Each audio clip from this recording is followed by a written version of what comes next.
There's a $500 detector sitting on a shelf at your nearest hardware store right now. That is the difference between walking out of a blackout and never waking up from one, and the companies that sell you the $800 generator, the machine that is supposed to keep your family alive when the grid collapses, have never once mentioned that detector in a single advertisement. Not one. They lead with watts. They lead with runtime. They lead with peace of mind. Because peace of mind sells recurring fuel contracts, extended warranties, and premium service plans. A $15 battery-operated detector sitting next to your generator cannot be invoiced. What cannot generate profit gets buried from public knowledge. And this piece of knowledge has been buried so deep that every single year in the United States, according to the Consumer Product Safety Commission, more than 400 people are killed by non-fire carbon monoxide incidents, and portable generators are the single leading cause. You bought a machine to survive, and nobody told you that machine was already a weapon pointed at your family. Welcome to Bullet Survival. This is where we open the vaults they welded shut. If you are new here, subscribe now and stay with me through this entire video. What is coming in the next 8 minutes will change the way you look at every generator you have ever seen. And the next vault, the one we open after this, contains something even heavier than today. Let us start at the beginning. Not the beginning of the generator, the beginning of the poison. Carbon monoxide, CO, is a molecule that has been killing humans since the first time a primitive human lit a fire inside an enclosed cave and did not understand why they felt sleepy before they stopped breathing. The ancient Romans documented what we would now recognize as CO poisoning, though they called it the foul breath of the mines. Slaves who worked in underground forges and smelting operations were observed to fall into a stupor and die without warning, without wound, without disease. Roman engineers, remarkable as they were with aqueducts and concrete and hippocausts, never cracked the mechanism. They simply knew that certain enclosed fires were more dangerous than others. 2,000 years of human experience with this killer, and the vast majority of American homeowners in 2025 interact with it the same way those Roman slaves did. They find out what it is after it is already too late. Here is the mechanism, and it should genuinely unsettle you. Your blood contains a protein called hemoglobin. That hemoglobin carries oxygen from your lungs to every cell in your body, your brain, your heart, your muscles. Hemoglobin binds to oxygen through a process of electrochemical attraction. But here is the catastrophic engineering flaw that has been inside your body since the day you were born. Carbon monoxide binds to hemoglobin approximately 200 times more readily than oxygen. The molecule fits the same receptor. It slots in with greater chemical force, and once it binds, it does not let go easily. The compound it creates, carboxyhemoglobin, is functionally useless as an oxygen carrier. Your lungs are full of air, your heart is beating, your blood is circulating, but your cells are suffocating, not because there is no oxygen in the room, because your blood has been hijacked, and the worst part is that you cannot feel it happening. Carbon monoxide is colorless, it is odorless, it is tasteless. The human body has no warning sensor for it, none. You do not smell smoke, you do not feel a burning in your throat, you feel a mild headache that you attribute to stress. You feel sleepy in a way that seems entirely appropriate given that you have been managing a power outage all day. You lie down, and at concentrations above 1,600 parts per million, the National Institute of Standards and Technology simulations show loss of consciousness within 2 hours and death within 2 to 3 hours. At 12,800 parts per million, a concentration reachable inside a standard 2-car garage with a closed or partially closed door in under 15 minutes of generator operation, headache and dizziness occur within 1 to 3 minutes, death within 1 to 3 minutes after that. Read that again. Not hours. Not an extended slow decline you might notice and respond to. Minutes.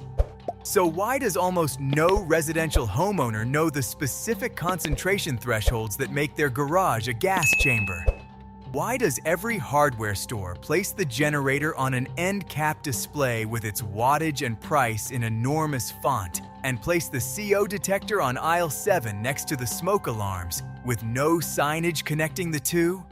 You already know the answer. The generator generates revenue. The detector generates one sale. One. And then it sits on your ceiling for the next decade on a sealed 10-year battery, silently doing its job, never asking you for anything. There is no upsell. There is no consumable. There is no replacement cartridge, no annual service contract, no proprietary fuel additive. A 50-modular detector with a 10-year battery is the single most profitable thing they could never sell you. Stay here with me. The video is just getting started, and the most staggering number in this entire story has not arrived yet. During the Great Texas Winter Storm of February 2021, a catastrophic failure of the state's electrical grid left more than 5 million homes without power in temperatures that dropped to single digits. The cold was the headline. Hypothermia was the feared killer. But when the Texas Department of State Health Services released its mortality analysis, the picture was more complex and far more damning. Dozens of Texans died in the storm period from carbon monoxide poisoning. People who had done what they were told to do, who had prepared, who had a generator, who thought they were ahead of the problem, were found dead in their homes with the machines running in attached garages, in enclosed patios, inside mudrooms, on covered porches less than 6 feet from a window. The frostbite patients filled emergency rooms, but so did the families who had done everything right except place the machine far enough away from an opening. The cold kills slowly. CO kills before you notice the headache has become something worse. 1 year later, in the immediate aftermath of Hurricane Ian making landfall on the Florida Gulf Coast in September 2022, the pattern repeated itself with documented precision. The CDC and the Florida Department of Health tracked generator-related CO incidents in the weeks following the storm. In Lee County alone, the county that bore the direct landfall, emergency medical teams responded to multiple mass casualty incidents where entire households were found unconscious or deceased. In several of these cases, the generators were not inside the home. They were in carports. They were under extended roof overhangs. They were on screened porches. The homeowners had made what seemed like a reasonable decision. They had not put the machine inside the living space. What they did not understand is that carbon monoxide does not respect intuitive boundaries. A screened porch with a generator running is not outside. It is a collection chamber with mesh walls. The gas fills the enclosure, finds every gap between the screen frame and the structure, and enters the home through every crack, every utility penetration, every soffit vent, every exhaust fan operating in reverse flow. The NIST, the National Institute of Standards and Technology, has modeled these scenarios with computational fluid dynamics. Their published simulations show something that should be taught in every high school in America. Opening the garage door 1 foot while running a generator inside does not provide adequate ventilation. The CO concentration in the garage portion of the structure can still reach dangerous levels within 20 to 30 minutes. More critically, the pressure differential between a warm, occupied home and a cooler garage drives air and entrained CO under the interior door that connects the garage to the living space.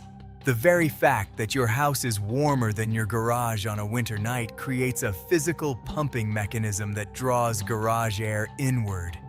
The CPSC has documented cases where people sleeping in second-floor bedrooms directly above an attached garage died from CO that had risen through that pressure gradient without ever entering the first-floor living space. The garage door was open the entire time.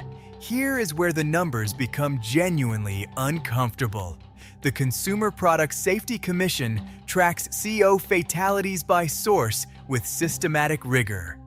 Their data across the most recent full reporting periods shows that portable generators account for more CO-related deaths than any other single consumer product. More than gas ranges, more than furnaces, more than charcoal grills, more than camp stoves. The machine, marketed explicitly for emergency survival, is the single most lethal source of non-fire CO exposure in the American home.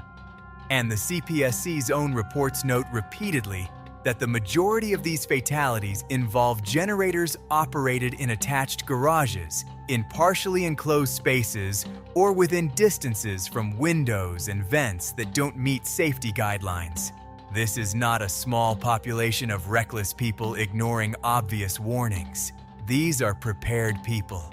People who bought the machine specifically because they planned ahead. People who chose to put it somewhere that seemed logical, protected from weather, accessible, out of the rain, and they died for it. A family in Phoenix documented their experience with the math of this risk in a post that circulated among preparedness communities. They had a generator. They ran it in their garage with the door open during a multi-day outage. Their CO alarm, battery-operated, placed on the wall between the garage and the kitchen, triggered at 4:17 in the morning. Their measured reading on a digital detector purchased separately was 340 parts per million.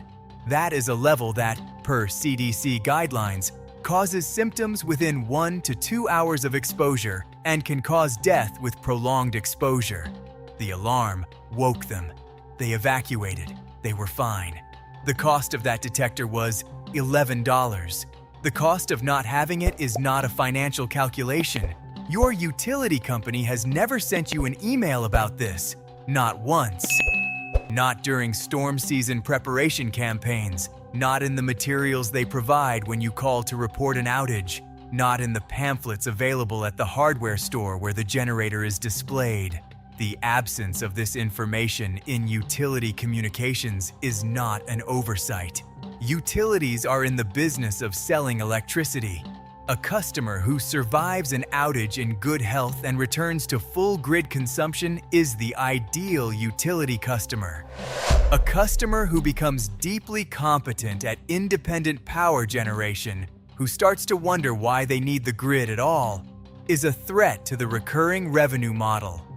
Teaching you to run your generator safely enough to become truly independent is not in their financial interest. Teaching you just enough to survive one storm so you continue paying the monthly bill is what cannot generate profit gets buried from public knowledge. The full safety protocol for portable generator operation has been buried not through malicious conspiracy, but through something more insidious, the simple structural logic of profit. Let us talk about what the actual safety standard requires, because the detail here is staggering. The CDC and the CPSC have been aligned on this recommendation for years. The minimum safe operating distance for a portable generator from any opening to a structure, any window, any door, any soffit vent, any exhaust vent, any crawl space access, is 20 feet. 6 meters, not 6 feet, not 10 feet, 20 feet. That is longer than most residential driveways. That is beyond the edge of most attached carports. That is further than the distance from your back door to your property line in the average suburban lot. The guideline is not a suggestion. It is derived from dispersion modeling that accounts for worst-case wind conditions, house geometry, and CO production rates of typical portable generators. And that 20-foot clearance must be maintained in the direction of any prevailing wind that could carry exhaust toward the structure. If the wind shifts, and during storm conditions, wind direction is not stable, the geometry changes. The only reliable safety parameter is maximum distance combined with a working CO detector inside every occupied sleeping area. Now, Here is the practical resolution, and it costs less than a tank of gas. 3 components. That is the entire system between you and the scenario we have been describing. Component 1. A battery-operated CO detector with a sealed 10-year battery for every sleeping area in your home. Not plug-in detectors. Those lose power in an outage, which is precisely the scenario where you are most likely to run a generator. Sealed battery units with a 10-year service life cost between $15 and $30 each at any hardware or big box retailer. 2 detectors for a 2-bedroom home costs you $30 once per decade. Component 2. A heavy-duty extension cord rated for the load your generator will carry, long enough to reach the 20-foot clearance point from every possible placement near your structure. A 50-foot 12-gauge extension cord rated for 15 amps costs approximately $20 to $30. For higher wattage applications, a 10-gauge cord in the same length runs $40 to $50. This is the cord that allows your generator to live 20 feet from your house in all weather conditions while still delivering power to the interior. Component 3, and this is the one that eliminates the most catastrophic secondary risk, is not running a backfeed connection under any circumstances. Plugging a generator into your home's wiring through an outlet using a male-to-male cord, sometimes called a suicide cord for reasons that are accurate and not metaphorical, electrifies your home's outgoing service lines. That voltage travels up the meter, onto the pole, and down to the distribution lines where utility workers and linemen are physically present, attempting to restore service to your neighborhood. The NFPA, the National Fire Protection Association, documents electrocution fatalities among utility workers from exactly this source. If you need to power hardwired appliances from a generator, the correct solution is a transfer switch installed by a licensed electrician. A manual transfer switch for a critical circuit panel costs between $200 and $500 installed. It is a one-time expenditure that eliminates both the backfeed risk and the temptation to ever use a dangerous workaround again. I need to be direct with you about one thing. Even with a 20-foot clearance, even with functional CO detectors in every room, a portable gasoline generator is not a permanently safe long-term power solution for enclosed or partially enclosed spaces. In conditions of truly still air, common in certain valley geographies, in neighborhoods with dense tree cover that limits airflow, in some atmospheric inversion conditions during winter, CO can accumulate at distances beyond 20 feet under specific circumstances. The guidance we have given here is based on published federal safety standards and is correct for the vast majority of residential situations.